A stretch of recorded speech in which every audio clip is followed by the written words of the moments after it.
We tend to look at early human history through a very modern lens. But what happens when we finally strip all of that away? Welcome to This Explainer. Today, we're going to challenge some pretty simplistic myths to uncover the fascinating and honestly often brutal realities of early state building. We're diving right into how early empires actually structured their power, using some incredible historical evidence. So how did early societies actually decide who gets to rule? It's a massive question, right? When we look back at the grand sweep of history, how exactly did some people end up in palaces while everyone else worked the fields? Well, the answers are profoundly complex. We're talking about the accumulation of wealth, the immense power of organized religion, and strict performative codes of virtue. But you know what they completely lacked?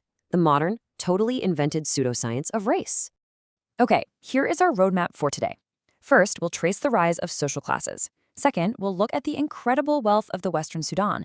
And third, explore Ethiopia's Christian feudal state.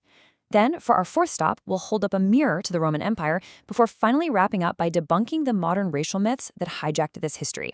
Let's jump right into part one, the rise of social classes, and look at how societies moved beyond communal living. The crucial point we need to establish here is that African societies, just like many others across the globe, went through massive transition.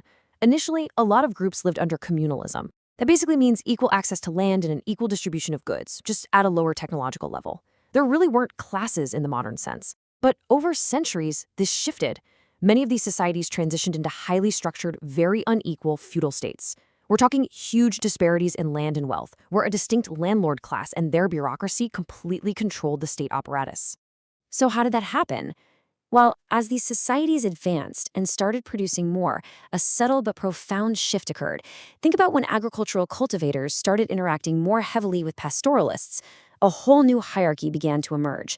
Over time, it just became accepted that the families with the absolute largest herds of livestock were simply destined to rule over everyone else. That old communal egalitarianism, it slowly faded away, replaced by real, deeply entrenched social stratification. Moving on to part two. The wealth of the Western Sudan, those legendary empires of gold and salt. You know, the great empires of Ghana, Mali, and Songhai didn't just build their immense political power by accident. They did it by strategically monopolizing the incredibly lucrative long-distance trade of two vital resources. We're talking salt, which was mined from the harsh middle of the Sahara Desert, and gold sourced from the south. Securing control over these vast, sprawling trading networks required some seriously advanced political organization and military security, and that control naturally consolidated the absolute power of the ruling classes. To really grasp how highly organized this wealth management was, just look at the fascinating silent or so-called dumb barter system they used for trading gold. It's actually amazing. Merchants would arrange their goods on the riverbank, beat a drum to signal their arrival, and then literally retreat out of sight. The local miners would then emerge, place a heap of gold right beside the goods, and they would withdraw. If the merchants came back and were satisfied with the amount of gold, they took it, beat their drums again to say deal, and the market was over. This wasn't some primitive exchange, right? It was a highly choreographed, incredibly disciplined procedure that required just a massive amount of mutual trust. And this disciplined trade was backed up by highly regulated systems. These merchants used finely balanced scales with specialized brass weights, using really accurate measurements like the binda. Plus, you had this core group of professional traders who traveled literally thousands of miles to make this happen.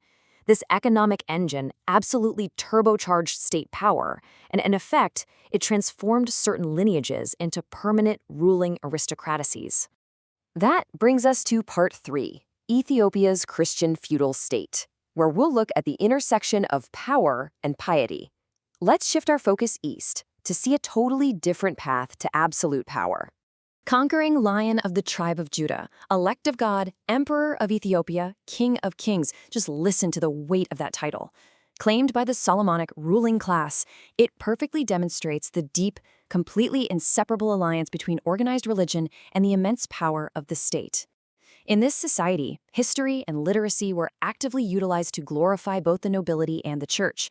Under this specific brand of feudalism, church and state were intimately entwined. It's actually a lot like the Catholic Church in feudal Europe, using religious ideology to absolutely cement political authority.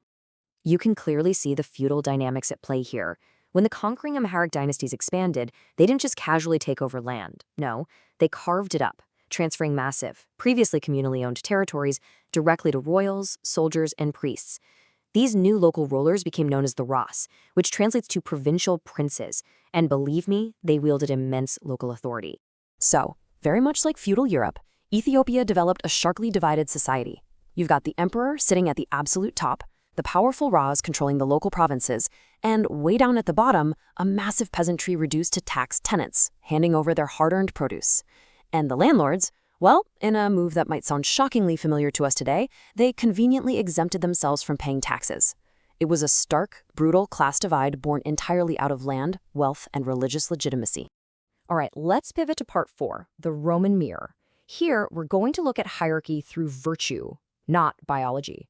Now, the Romans were fiercely, unapologetically elitist, but how did they actually justify their hierarchy? Well, they judged leadership fitness on something called the mos maiorum, which roughly translates to the custom of the ancestors. This was a strict performative and moral code. If you wanted to be a leader, you were expected to demonstrate virtus, meaning courage and competence. You needed gravitas, which is steadiness under pressure. You had to show Fides, or reliability, and pietas, a strong sense of duty. A leader was judged purely by his public reputation and his ability to uphold these specific values. It had absolutely nothing to do with biological measurements or physical traits. Make no mistake, Rome was undeniably a highly unequal, slave-owning empire. You had the emperor at the absolute peak, descending all the way down through senators, everyday citizens, down to legally bound enslaved people.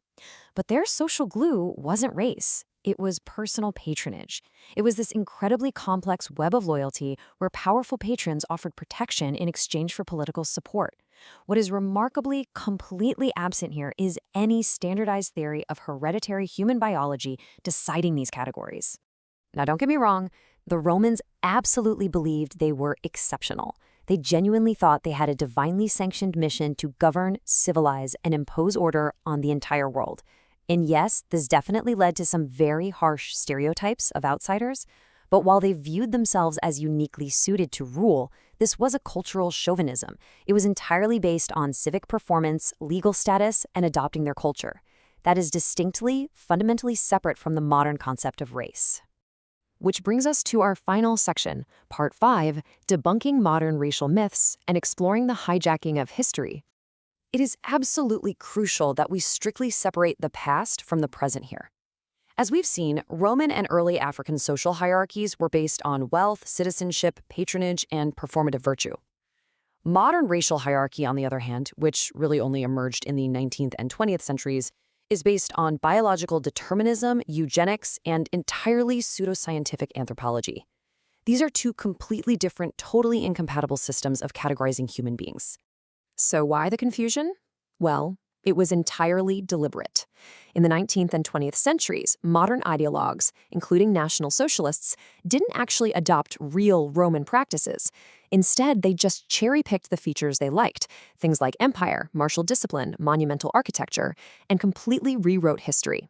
They did this to make their newly invented racial hierarchies look ancient, natural, and inevitable. They literally fused ancient prestige with modern racial pseudoscience purely as a tool for domination. As we've explored today in this explainer, from the gold merchants of Mali to the senators of Rome, historical stratification was undeniably brutal and deeply unequal, but it was driven by wealth, politics, and social performance. Understanding how human beings actually organized power in antiquity is hands down our best tool for dismantling the modern prejudices layered over them centuries later.